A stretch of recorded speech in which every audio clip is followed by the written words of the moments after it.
Yang diri.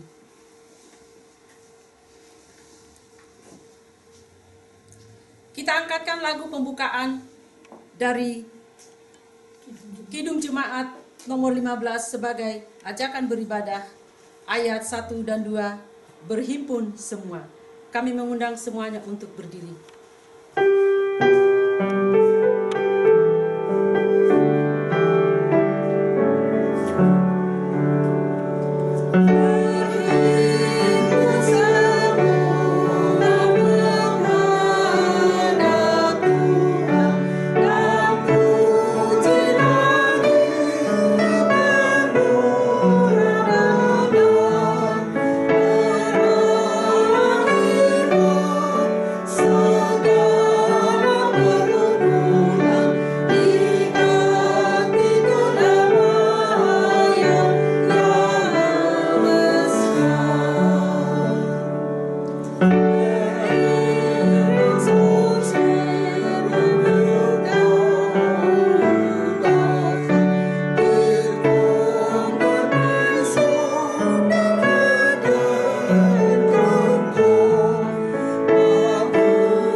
Bapak Ibu dan saudara yang dikasihi oleh Tuhan Yesus Kristus, tema kebaktian pada hari ini adalah umat Allah dan penderitaan.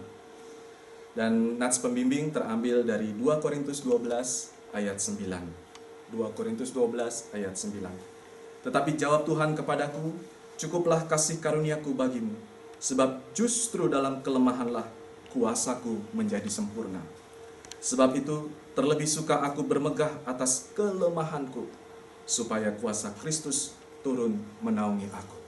Mari kita menyambut nats pembuka kita dengan menyanyikan lagu Kidung Jemaat 375, Saya Mau Mengikuti Yesus.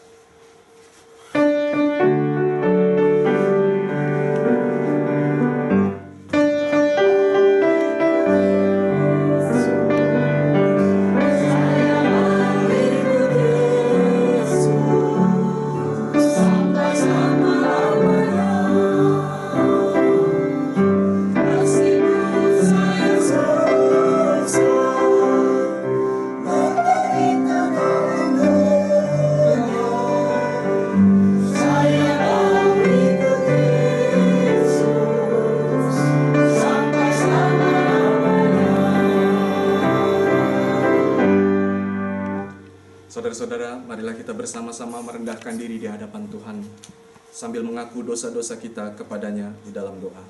Mari kita berdoa. Ya Allah yang Maha Kudus, segala pujian dan hormat kami naikkan kepadamu. Di hadapan kemuliaan-Mu, kami menyadari kehinaan kami. Kami adalah manusia yang berdosa. Kami mengaku ya Tuhan, bahwa kami masih seringkali menyedihkan hati Tuhan. Kami seringkali mementingkan diri kami sendiri dan melupakan kebutuhan sesama kami. Bahkan kami seringkali mengabaikan kehendak-Mu. Saat ini Tuhan, kami berdiam diri di hadapan Tuhan. Kami memohonkan ampun atas segala salah dan dosa kami. Kami sungguh bersyukur atas anugerah keselamatan di dalam Yesus Kristus yang Engkau anugerahkan bagi kami. Tolonglah kami supaya setiap hari kami boleh semakin dekat kepadamu. Amin.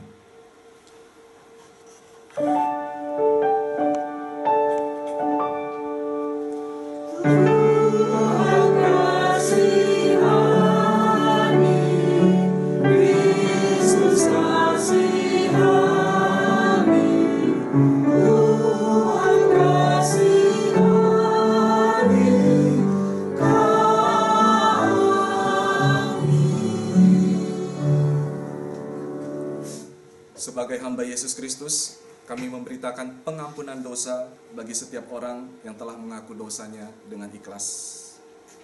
Berita anugerah hari ini saya ambilkan dari 1 Yohanes 1 ayat 9. 1 Yohanes 1 ayat 9. Jika kita mengaku dosa kita, maka Ia adalah setia dan adil, sehingga Ia akan mengampuni segala dosa kita dan menyucikan kita dari segala kejahatan. Jemaat Tuhan dipersilakan berdiri. Saudara-saudara yang dikasihi oleh Tuhan Yesus Kristus, dengarkanlah petunjuk hidup baru yang hari ini terambil dari 2 Timotius 2 ayat 20 sampai dengan 22. Dalam rumah yang besar bukan hanya terdapat perabot dari emas dan perak, melainkan juga dari kayu dan tanah. Yang pertama dipakai untuk maksud yang mulia, dan yang terakhir untuk maksud yang kurang mulia. Jika seorang menyucikan dirinya dari hal-hal yang jahat, ia akan menjadi perabot rumah untuk maksud yang mulia. Ia dikuduskan, dipandang layak untuk dipakai tuannya, dan disediakan untuk setiap pekerjaan yang mulia.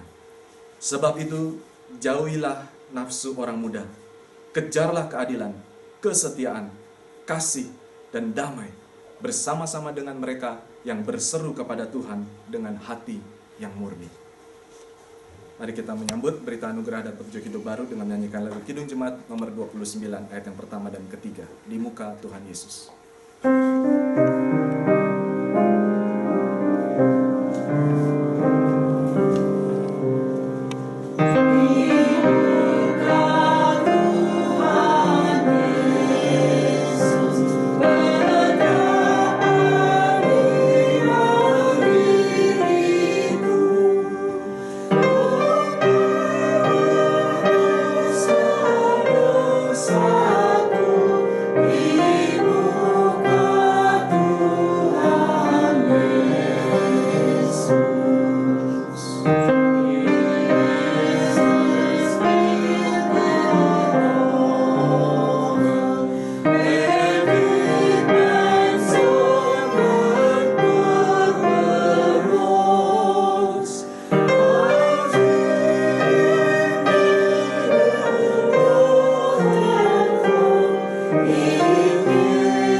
Met de jongeren uit Den Haag was eerder vandaag een gesprek via internet, heel modern, via Zoom.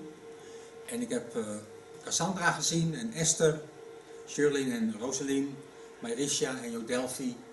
Ze hebben mij verteld hoe ze zich voelen. Leuk dat we samen op Zoom elkaar kunnen zien en horen. En ja, het is een hele bijzondere tijd, nu met de coronacrisis. Ik zit veel thuis, jullie zitten veel thuis. Ik wil eigenlijk weten, hoe voelen jullie je? Lekker rustig thuis. Een beetje werk. Lekker rustig? Ja. En red je het... hebben jullie al schoolopdrachten? Ja. Ja, echt heel veel. Heel veel? Ja. Zo. Ja. Heel veel. En dus dat valt best wel tegen om het te doen, want je bent natuurlijk je moet het in je eentje doen nu, toch? Ja.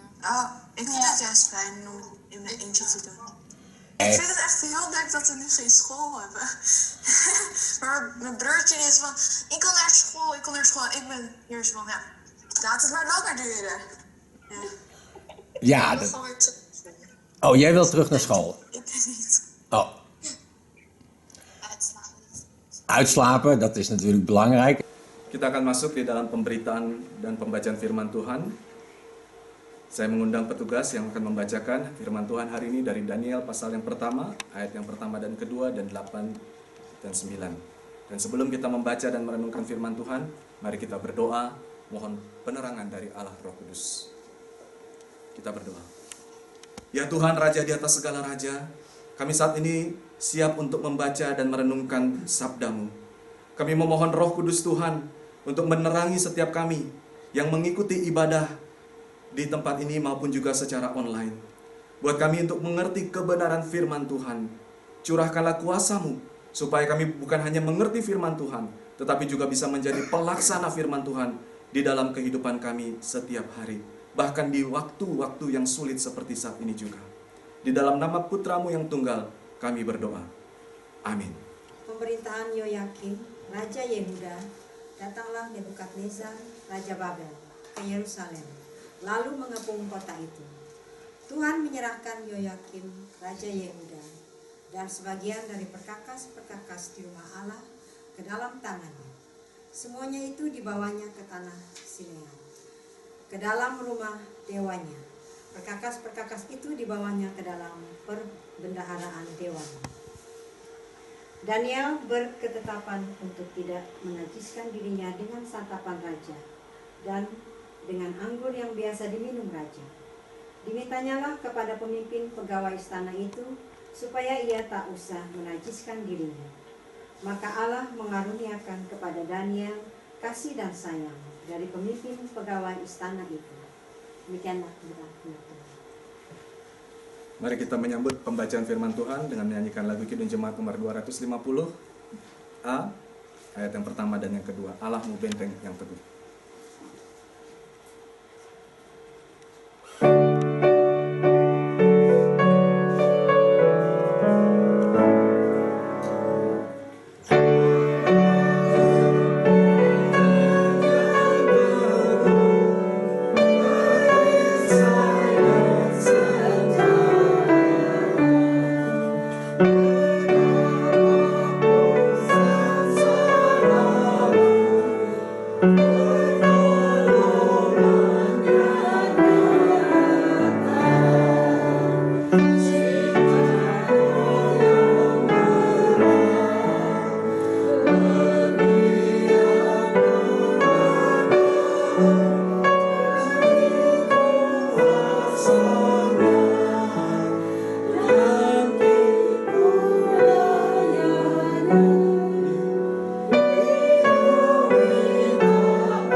Bapak, Ibu, dan saudara dikasihi oleh Tuhan Yesus Kristus, pada tanggal 17 Maret yang lalu, saya mendapatkan sebuah pesan WhatsApp yang melaporkan ada seorang Kristen di Indonesia yang meninggal dunia karena terjangkit virus corona. Dan beliau adalah orang yang aktif di dalam berbagai kegiatan pelayanan. Bapak, Ibu, dan saudara, kalau kita membaca berita seperti itu, mungkin ada yang bertanya-tanya, mengapa gereja, mengapa orang Kristen juga terkena imbas dari wabah virus corona? Begitu juga waktu kita mendengar berita tentang Bapak Ahok divonis bersalah pada tahun 2017 yang lalu. Mungkin ada juga yang bertanya-tanya, mengapa orang yang sungguh-sungguh mengikut Tuhan seperti Pak Ahok dan mengabdi sebagai pelayan masyarakat mengalami penderitaan seperti itu? Pertanyaan-pertanyaan seperti itu berhubungan dengan topik yang sulit dan rumit, yaitu mengenai hubungan antara umat Allah dan penderitaan. Kita bisa mendapatkan beberapa prinsip yang penting yang dapat membantu kita memahami topik sulit ini dari Daniel pasalnya yang pertama. Daniel pasal yang pertama diawali dengan kalimat-kalimat yang tidak enak untuk didengar. Ayat 1 dan ayat 2 menceritakan kemenangan Nebukadnezar atas Yoyakim. Yoyakim adalah raja kerajaan Yehuda, negaranya umat pilihan Tuhan. Sedangkan Nebukadnezar ialah raja kerajaan Babel, negara dari orang yang tidak percaya. Jadi dengan kata lain, ayat-ayat ini menceritakan bahwa umat Tuhan dikalahkan oleh bangsa yang tidak percaya kepada Tuhan. Bahkan ayat 2 menceritakan bahwa bangsa Babel juga menjarah bait Allah yang ada di Yerusalem. Perkakas-perkakas di rumah Tuhan dipindah ke kuilnya orang Babel. Waduh, ini sungguh satu rentetan peristiwa yang menyedihkan dan mengagetkan. Dan yang lebih mengagetkannya lagi, ayat 2 berkata, di balik semua kejadian menyedihkan ini, penyebabnya adalah Tuhan. Tuhanlah yang menyerahkan Yoyakim kepada Nebukadnezar. Tuhanlah yang menyerahkan Yehuda beserta perkakas-perkakas bait Allah kepada bangsa Babel. Mengapa Tuhan menyerahkan umatnya kepada bangsa yang tidak percaya? Sekali lagi, ini merupakan salah satu dari pertanyaan teologi yang paling sulit untuk dijawab. Tapi paling tidak hari ini kita bisa melihat ada dua hal yang bisa menjadi jawaban. Yang pertama, kalau kita membaca kitab-kitab seperti Raja-Raja ataupun juga kitab Yeremia, kita akan melihat bahwa sebelum Tuhan menyerahkan Yehuda kepada Babel, Tuhan sudah terlebih dahulu mengirimkan para nabi. Dan nabi-nabi ini memperingatkan bangsa Israel dan bangsa Yehuda supaya mereka bertobat. Karena mereka tidak lagi dengan sungguh-sungguh mendengarkan Tuhan. Karena mereka tidak lagi taat kepada Tuhan. Bapak, Ibu, dan Saudara yang dikasihi oleh Tuhan Yesus Kristus, di Alkitab memang ada berbagai ayat yang menyatakan janji berkat perlindungan Tuhan yang khusus bagi umat Tuhan. Tapi kalau kita membaca secara lebih teliti, janji-janji tersebut juga disertai peringatan akan adanya hukuman apabila umat Tuhan tidak lagi sungguh-sungguh mengikut Tuhan, tidak lagi sungguh-sungguh mendengarkan firman Tuhan. Dan dari berbagai penghukuman yang disebutkan di ayat-ayat tersebut, antara lain adalah Tuhan akan meruntuhkan kota-kota tempat tinggal umat Tuhan. Tuhan akan merusak tempat-tempat kudus. Dan Tuhan akan mencerai-beraikan umat Tuhan.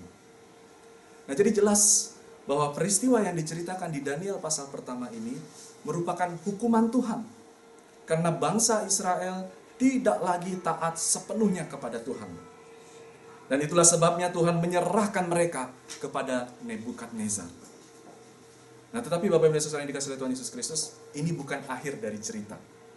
Selain penghukuman, Alkitab juga mencatat adanya pemulihan Tuhan. Apabila umat Tuhan kemudian sadar, apabila umat Tuhan kemudian bertobat, Tuhan akan mengumpulkan mereka kembali dan memperbaharui mereka. Dengan kata lain, penderitaan yang dialami oleh orang-orang Yehuda di satu sisi memang merupakan penghukuman Tuhan, karena mereka tidak lagi sungguh-sungguh taat kepada Tuhan Allah. Tetapi di sisi lain, kesusahan yang mereka alami ini juga merupakan kesempatan dari Tuhan. Kesempatan supaya mereka menyadari dosanya dan kemudian mereka bertobat sehingga bisa dipulihkan oleh Tuhan. Saudara-saudara yang dikasihi oleh Tuhan Yesus Kristus, ini poin pertama renungan kita hari ini. Tuhan menyerahkan umatnya kepada penderitaan supaya umatnya sadar, supaya umatnya bertobat dari dosa-dosanya, supaya umatnya kembali taat sepenuhnya kepada Tuhan. Ada waktu di mana Tuhan menghukum umatnya, tapi hukuman ini diberikan bukan karena Tuhan membenci umatnya. Sebaliknya, justru karena Tuhan mengasihi umatnya. Karena Tuhan ingin supaya umatnya sadar dan bertobat. Tuhan ingin umatnya mengaku dan menyesali dosa-dosanya. Di Lukas pasal 18, Tuhan Yesus memberikan satu perumpamaan mengenai orang Farisi dan pemungut cukai. Di mata manusia, orang Farisi ini sangat dihormati, orang yang saleh. Sebaliknya pemungut cukai di mata manusia adalah orang yang penuh dengan dosa. Karena mereka selain mengumpulkan pajak untuk dibayarkan kepada penjajah, mereka juga sering mengambil keuntungan bagi diri mereka sendiri. Jadi mereka adalah orang-orang yang bersenang-senang di atas penderitaan orang lain. Tetapi anehnya, menurut Tuhan Yesus, di mata Tuhan, justru pemungut cukai ini yang dibenarkan oleh Allah. Karena ia sungguh-sungguh mengaku dosa dan bertobat. Karena pemungut cukai ini berdoa, "Ya Allah, kasihanilah aku, orang berdosa ini." Bapak Ibu, di masa sulit oleh karena ada wabah virus corona ini, dan juga yang bertepatan dengan masa kita menyongsong Jumat Agung dan Paskah, mari kita mengambil waktu untuk merenungkan, apakah ada dosa yang perlu kita bertobat di hadapan Tuhan? Apakah kita sudah sungguh-sungguh mengikuti kehendak Tuhan setiap waktu dan setiap kegiatan kita? Apakah ada dosa yang masih sering kita lakukan dengan sengaja? Walaupun mungkin orang lain tidak ada yang tahu, tapi Tuhan tahu. Mari kita mengaku dosa dan bertobat kalau ada bagian atau bidang kehidupan di mana kita tidak taat sepenuhnya kepada Tuhan. Kita telah melihat bahwa Tuhan Allah menyerahkan bangsa Yahudi ke tangan Nebukadnezar karena Tuhan ingin supaya mereka bertobat dari dosa-dosanya. Nah, tetapi perlu diingat bahwa jawaban seperti itu mungkin tidak sepenuhnya berlaku bagi semua orang. Contohnya Daniel, Hananya, Mikael, dan Azaria. Ayat 3 dan ayat 4 menceritakan bahwa orang-orang ini dibawa ke Babel. Mereka dipisahkan dari keluarga mereka dan kemudian mereka dipaksa untuk mempelajari bahasa dan budaya orang Babel. Bahkan nama mereka diganti. Tadinya nama mereka merupakan nama yang agung karena merupakan pujian kepada Tuhan Allah. Tapi kemudian diganti menjadi nama-nama yang memuja dewa-dewa bangsa Babel. Mereka diwajibkan untuk mengabdi kepada raja yang merupakan musuh dari negaranya sendiri. Dan mereka juga kemungkinan sebelum mengabdi kepada raja harus dikebiri, dibuat tidak bisa memiliki keturunan. Nah, ayat 8 dan juga pasal 3 dan pasal 6 dari kitab Daniel menceritakan mereka adalah orang-orang yang sungguh-sungguh di dalam mengikut Tuhan. Maka kita dapat memperkirakan bahwa kehidupan iman Daniel dan teman-temannya ini jauh berbeda dari kebanyakan orang Yahudi yang sudah tidak lagi mengikuti kehendak Tuhan sepenuhnya. Mereka adalah orang-orang yang tidak melanggar firman Tuhan. Tetapi di sini kita melihat, walaupun mereka adalah orang-orang yang begitu setia mengikut Tuhan, tetapi mereka tetap mengalami penderitaan. Bahkan penderitaan mereka bisa dibilang lebih besar, lebih berat daripada orang-orang yang lain. Bapak Ibu dan Saudara, tahun 2013 yang lalu, saya mengikuti satu program pelayanan penginjilan ke satu tempat terpencil di Indonesia. Dan beberapa hari setelah pulang dari pelayanan, saya terkena penyakit demam berdarah. Kemungkinan besar waktu saya pelayanan di tempat terpencil tersebut, saya digigit nyamuk Aedes aegypti. Nah, tepat pada saat yang sama, ketika saya masuk rumah sakit, istri saya juga kena penyakit yang di Indonesia pada waktu itu dikenal sebagai flu Singapura. Dan 1 hari setelah saya masuk dirawat di rumah sakit, ayah saya juga masuk rumah sakit, dirawat di rumah sakit yang sama karena terkena radang paru-paru.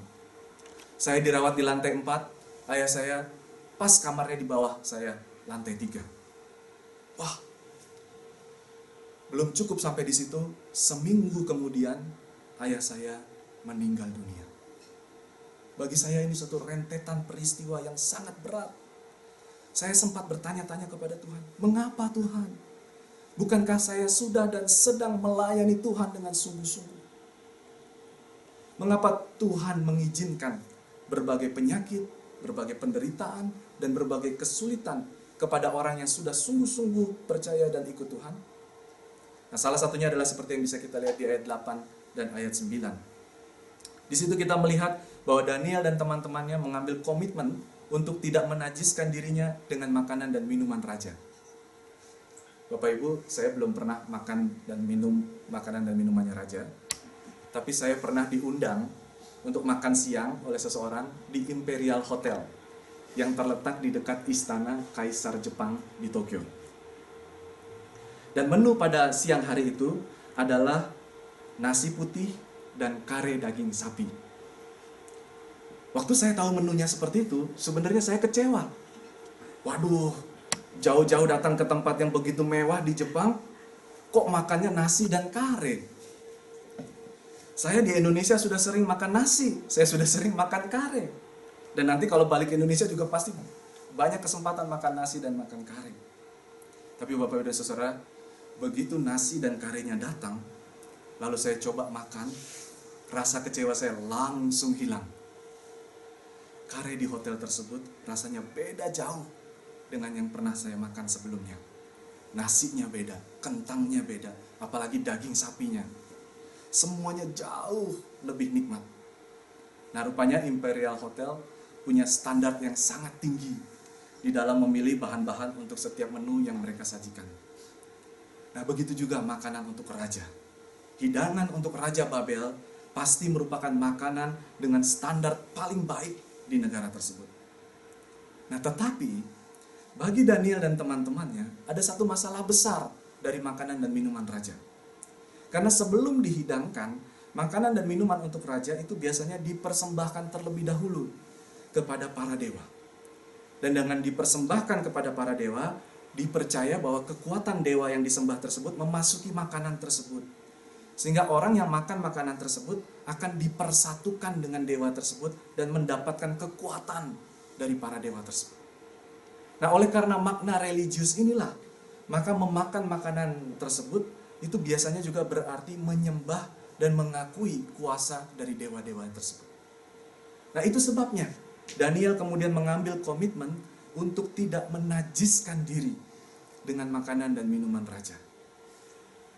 Sebagai seorang tawanan perang, saya yakin keputusan Daniel ini bukanlah keputusan yang mudah. Ini hal yang sangat sulit untuk dilakukan. Tetapi, Tuhan berkenan dengan komitmen mereka. Dan Tuhan bertanggung jawab untuk melindungi Daniel. Ayat 9 mengatakan bahwa Tuhan memberikan anugerah kepada Daniel. Kepala pegawai istana justru mengasihi dan menyayangi Daniel. Lalu ayat 15 melaporkan bahwa Daniel lebih sehat daripada orang-orang yang lain. Lalu ayat 20 mendeskripsikan bahwa Daniel 10 kali lebih baik daripada orang-orang bijak yang lainnya. Komitmen Daniel untuk tidak menajiskan diri di tengah-tengah penderitaan yang ia hadapi membawa Daniel mengalami karunia Allah yang sangat besar. Bapak, Ibu, dan Saudara yang dikasihi oleh Tuhan Yesus Kristus, ini poin kedua renungan hari ini. Penderitaan dari orang-orang yang sungguh-sungguh dalam iman kepada Tuhan, ini merupakan kesempatan untuk mengalami karunia Allah. Bagi umat Tuhan yang sudah sungguh-sungguh mengikut Tuhan, penderitaan adalah kesempatan untuk semakin bertumbuh di dalam karunia Allah. Kuncinya adalah seperti komitmen Daniel, tidak menajiskan diri dengan hal-hal yang menyedihkan hati Tuhan. Atau seperti nats petunjuk hidup baru hari ini, di 2 Timotius 2 ayat 21. Jika seseorang menyucikan dirinya dari hal-hal yang jahat, ia akan menjadi perabot rumah untuk maksud yang mulia. Ia dikuduskan, dipandang layak untuk dipakai tuannya, dan disediakan untuk setiap pekerjaan yang mulia. Alkitab memuat banyak kisah mengenai bagaimana penderitaan umat Allah itu justru menjadi kesempatan untuk mengalami karunia Allah yang lebih besar lagi. Contohnya Ayub, di tengah-tengah penderitaan yang begitu besar, dia tidak berbuat dosa dengan bibirnya. Dan itu membawanya kepada pengenalan yang lebih dalam tentang Allah. Dan kemudian ia menerima berkat yang lebih banyak dari sebelumnya. Begitu juga Yusuf, di tengah-tengah penderitaan karena dijual oleh saudara-saudaranya sendiri sebagai budak ke Mesir. Dia menolak ajakan berzina dari istri Potifar. Dan melalui semua penderitaan tersebut dan ketekunan Yusuf, kemudian dia menjadi orang kedua di Mesir. Sehingga ia dapat menyelamatkan banyak orang dari bencana kelaparan. Nah, kisah Yusuf ini bisa dibilang merupakan bayangan dari karya Kristus bagi kita. Walaupun Tuhan Yesus adalah Allah yang maha kuasa, dia mau datang ke dalam dunia. Dan di dalam kehidupan dunia, dia mengalami berbagai penderitaan. Dia mengalami tidak ada rumah penginapan, sehingga harus lahir di kandang binatang. Dia harus mengungsi ke Mesir, karena Herodes mau membunuh seluruh bayi yang berusia di bawah 2 tahun. Dia dibenci oleh orang Farisi dan ahli-ahli Taurat. Dia dikhianati oleh salah satu muridnya. Dia disangkal 3 kali oleh muridnya yang lain lagi. Dan dia disidangkan di dalam pengadilan yang tidak adil. Dia disiksa, dia dicambuk, dan akhirnya dia disalibkan. Dan seluruh penderitaan ini dia tanggung tanpa melakukan dosa.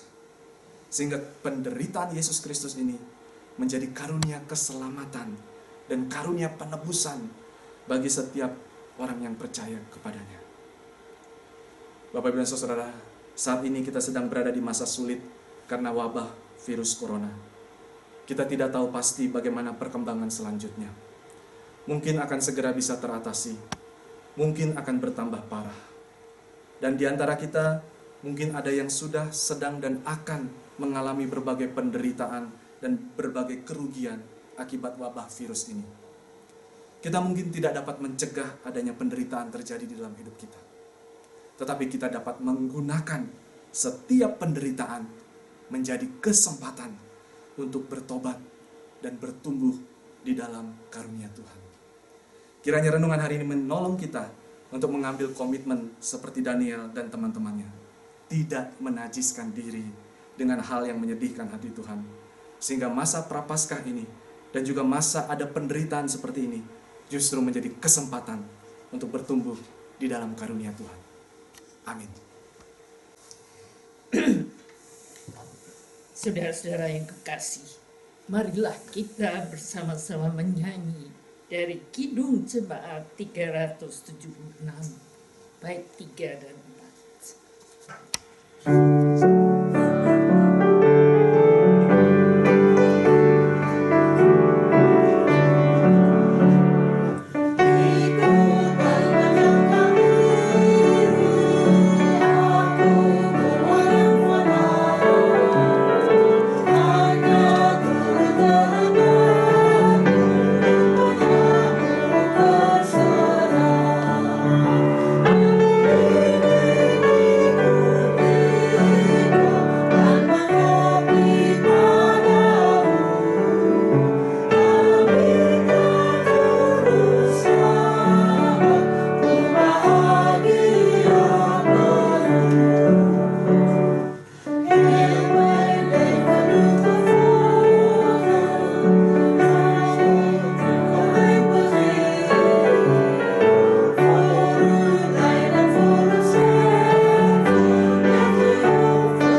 Jemaat yang kekasih, marilah kita bersama-sama mengikrarkan pengakuan iman kita.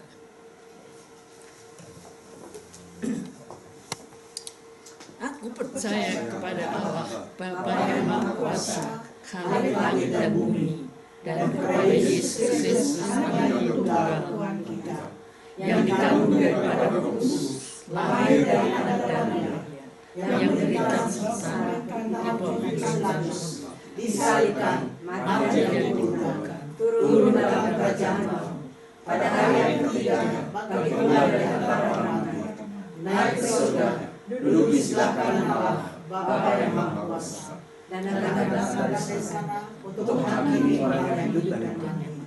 Aku percaya kepada Roh Kudus, gereja yang kudus dan am, persekutuan orang kudus, pengampunan dosa, kebangkitan bagi, dan hidup yang kekal. Amin. Silakan duduk.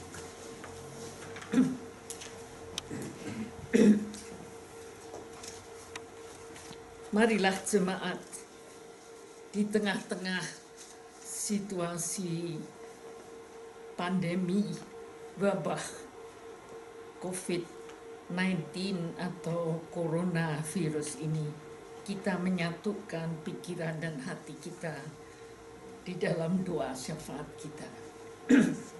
Dan kita akan mengakhiri nanti dengan doa Bapa kami bersama-sama. Marilah kita berdoa.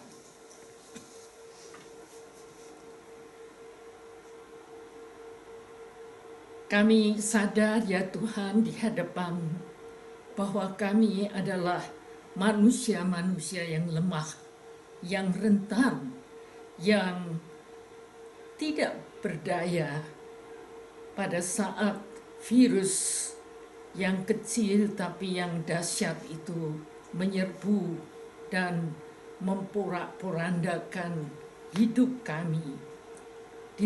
Tidak hanya di Belanda ini, tetapi di Indonesia, di seluruh dunia, dimanapun ada manusia hidup. Tuhan, kami tidak dapat membayangkan bagaimana akhirnya kalau Engkau tidak mau bercampur tangan dan menolong kami. Kami berseru dan kami mencari pertolongan-Mu. Datanglah ya Tuhan dan angkatlah penderitaan kami supaya kami boleh menyaksikan kebesaran nama Tuhan kembali. Kami juga tidak dapat meremehkan begitu saja, menganggap enteng semua yang terjadi dan apa yang sudah diatur dan diundang-undangkan oleh pemerintah dan badan-badan kesehatan. Janganlah kami mengentengkan akibat daripada virus ini, supaya kami sungguh-sungguh sadar betapa bahayanya bagi kehidupan kami pribadi maupun bagi sesama kami. Wabah coronavirus ini mengundang kami juga untuk mengingat tidak hanya diri kami, kehidupan kami, tetapi juga kehidupan orang lain sesama kami. Kami berdoa ya Tuhan pada saat ini untuk mereka yang rentan, yang lanjut usia, yang sakit atau yang sedang dirawat karena coronavirus atau karena keluhan-keluhan lain. Tuhan, kasihanilah mereka, tolonglah mereka supaya mereka boleh disembuhkan dan penyakitnya boleh dipulihkan, mereka hidup dengan sehat kembali. Kami berdoa bagi mereka yang karena coronavirus ini mendapat kesulitan ekonomi, bahkan mungkin mendapat PHK, dikeluarkan dari pekerjaan mereka. Tuhan, tolonglah anak-anak-Mu yang menderita. Dan kami berdoa ya Tuhan, supaya Engkau mengangkat dari hidup kami satu persatu kekhawatiran, ketakutan, supaya kami boleh masih ingat bahwa ada Tuhan yang hidup, yang jauh lebih berkuasa daripada coronavirus atau apapun juga. Kami berseru dan mohon kiranya itu menjadi doa kami bersama. Heer, ontfermt u over de mensen die ernstig ziek zijn, eenzaam en alleen, omdat ze hun naasten niet mogen besmetten. Ontfermt u over de mensen die hun geliefden niet mogen bezoeken in hun stervenuur. Ontfermt u over de mensen in de zorg, de artsen, de verpleegsters, die misschien binnenkort moeten beslissen hoe beperkte middelen ingezet worden. Heer, ontfermt u over onze angst, onze dierbaren, om onszelf. Geef ons moed en rust dat ons leven in uw hand is, dat we geborgen zijn in u, omdat wij dat altijd al waren. Samen met de gelovigen in de hele wereld bidden we het gebed dat u geleerd hebt. Bapa kami yang ada di surga, dikuduskanlah namamu, datanglah kerajaanmu, jadilah kehendakmu di bumi seperti di surga. Berikan kami hari ini makanan kami yang secukupnya, dan ampunilah kami akan kesalahan kami, seperti kami juga mengampuni orang yang bersalah pada kami. Dan jangan bawa kami dalam pencobaan, tapi lepaskan kami dari yang jahat. Karena Engkau yang kerajaan dan kuasa dan kemuliaan sampai selama-lamanya. Amin. Saudara-saudara kekasih dalam Yesus Kristus, mari kita memberikan persembahan dengan mengingat ayat yang tertulis di dalam 2 Korintus 9 ayat yang ke-6 sampai dengan ke-8. Memberi dengan sukacita membawa berkat. Camkanlah ini, orang yang menabur sedikit akan menuai sedikit juga, dan orang yang menabur banyak akan menuai banyak juga. Hendaklah masing-masing memberikan menurut kerelaan hatinya, jangan dengan sedih hati atau karena paksaan. Sebab Allah mengasihi orang yang memberi dengan sukacita, dan Allah sanggup melimpahkan segala kasih karunia kepada kamu, supaya kamu senantiasa berkecukupan di dalam segala sesuatu dan malah berkelebihan di dalam berbagai kebajikan.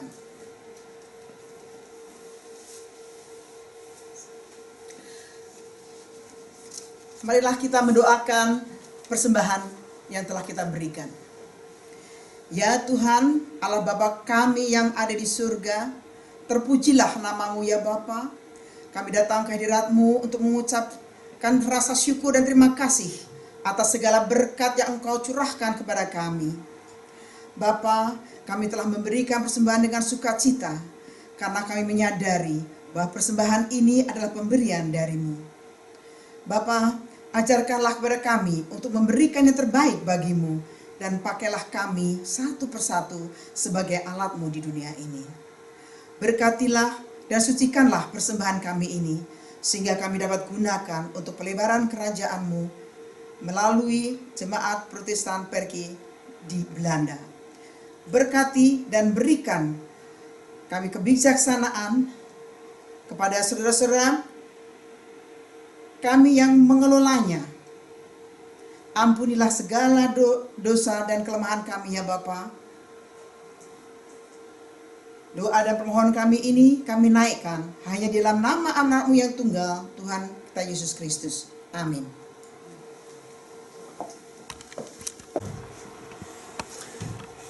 In deze bijzondere situatie willen wij uw aandacht vragen voor een andere manier van collecteren.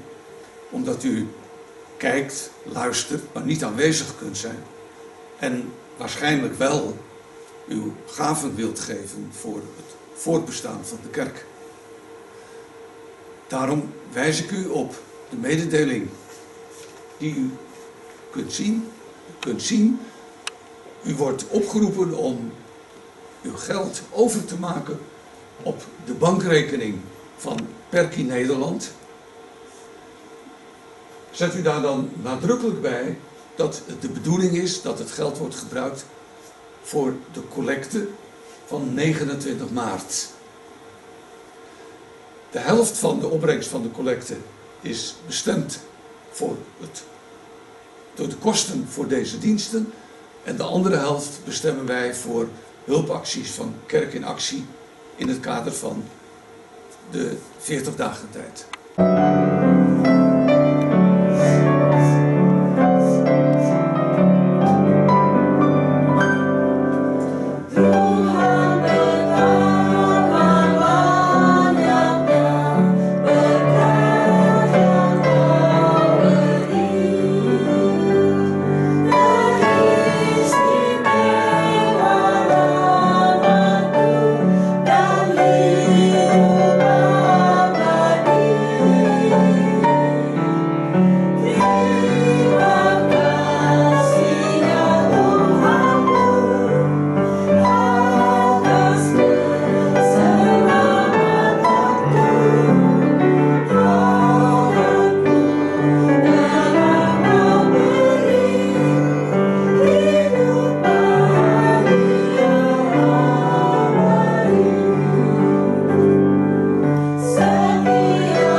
Kami akan mendengarkan paduan suara vokal group.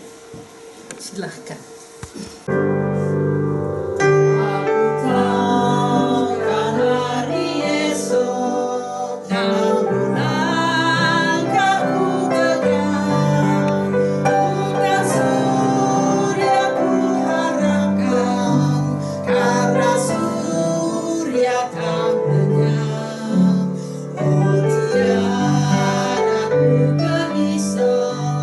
Aku masa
Roma 396 1 dan 2.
Gemeente van Christus, in deze tijd van coronavirus.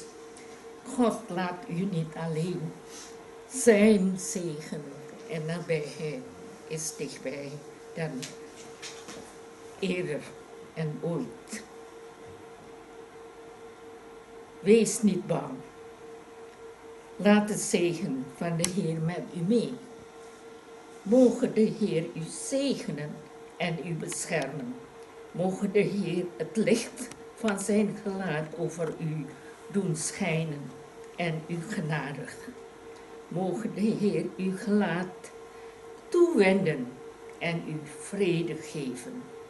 Biarlah Tuhan memberkati engkau dan melindungi engkau, dan biarlah sinar daripada wajahnya bersinar atasmu, dan ia memberikan engkau rahmatnya.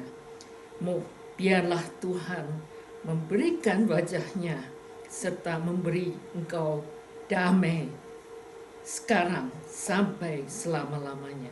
Amin.